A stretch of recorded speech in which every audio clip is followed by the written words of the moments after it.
Olha, o nosso assunto agora é a violência contra a pessoa idosa. Os números são assustadores. Só nos 6 primeiros meses deste ano, foram mais de 74.600 denúncias desse crime no Brasil.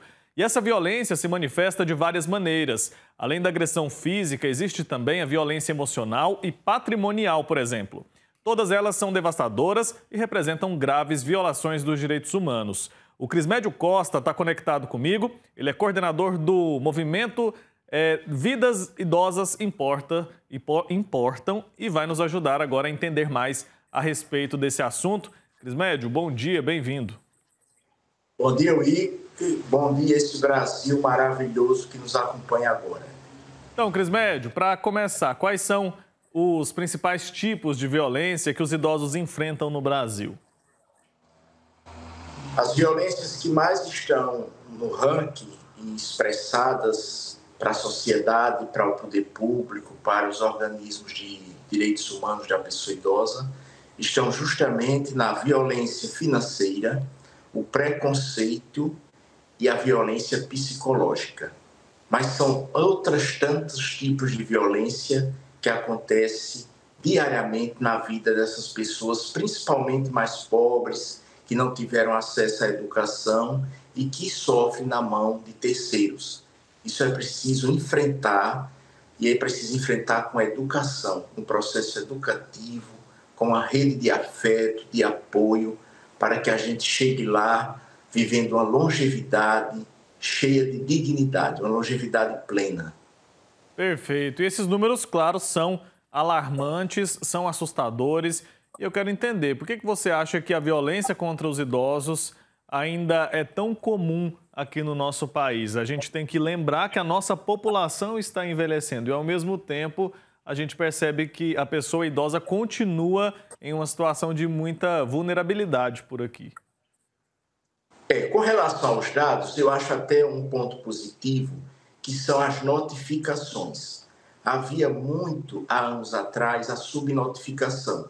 As pessoas não tinham coragem de denunciar. Por quê? Porque esses agressores, essas pessoas que violavam os direitos humanos da pessoa idosa, geralmente são pessoas muito próximas, que têm uma relação de afeto com as pessoas idosas. Outro fato importante é que nós já somos a 6ª maior população idosa do planeta. Ou seja, nós temos mais avós do que netos e mais pessoas com 60 anos do que do 0 a 6 anos. E o terceiro é que o analfabetismo é muito grande. Essas violências acontecem principalmente com as pessoas mais pobres, com as pessoas que não tiveram acesso à educação. Acontece em todas as classes, mas as pessoas mais fragilizadas, com demências, por exemplo, com algum tipo de deficiência, principalmente visual ou auditiva, sofrem muito mais e sofrem dentro da própria casa. Hoje nós não falamos mais na velhice, mas nas várias faces das velhices, porque cada pessoa é singular, envelhece de uma forma muito específica e aí, dentro daquela realidade, muitas vezes ela se depara com um tipo de violência, a psicológica, que maltrata, que dói na pele, o preconceito em razão da idade, é um crime que está previsto no Estatuto da Pessoa Idosa, e a retenção do cartão, que é a violência financeira. Então, reter o cartão da pessoa idosa sem a sua autorização, sem a sua autonomia preservada, é um crime da cadeia e punição. Perfeito.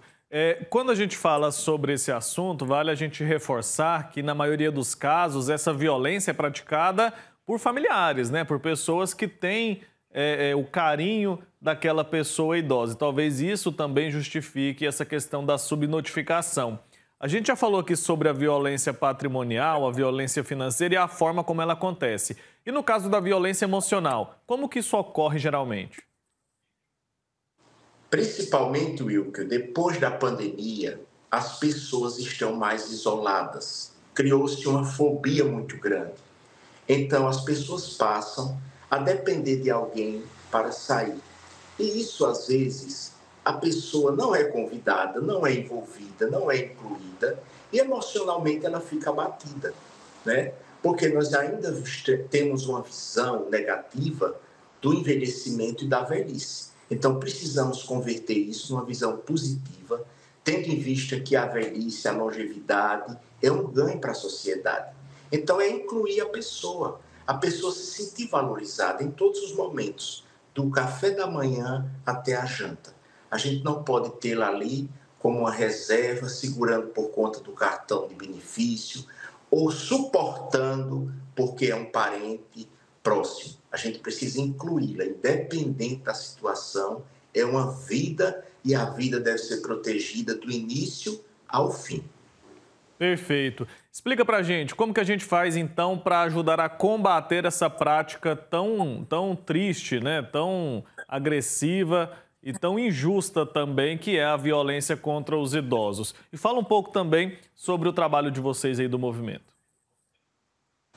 Há sinais que a gente pode identificar, né? Uma pessoa que se isola muito, uma pessoa que com o olhar demonstra que está muito abatida.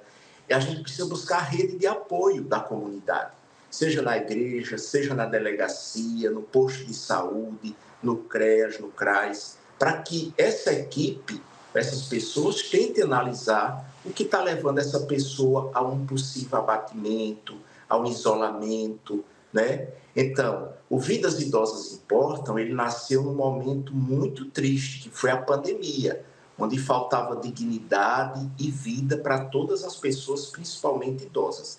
Então, hoje nós estamos em todo o país, somos ativistas acima de qualquer coisa, de olho na situação da pessoa idosa, sendo vez e voz para a pessoa idosa nos espaços onde se debate a política pública para o envelhecimento.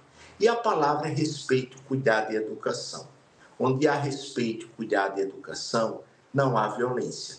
É necessário que a gente realmente enxergue o ser humano, independente da idade, com respeito, assegurando a ele um envelhecimento digno.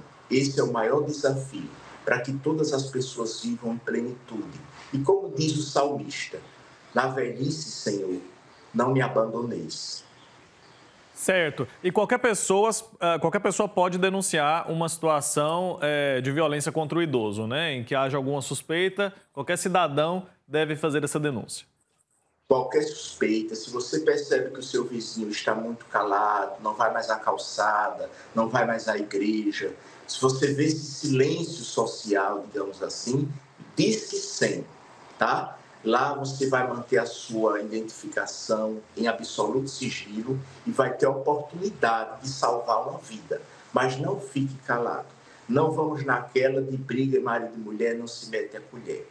No caso da pessoa idosa, a gente vai colocar o ouvido ativo e afetuoso e colocar a nossa voz. Isso também é profetismo.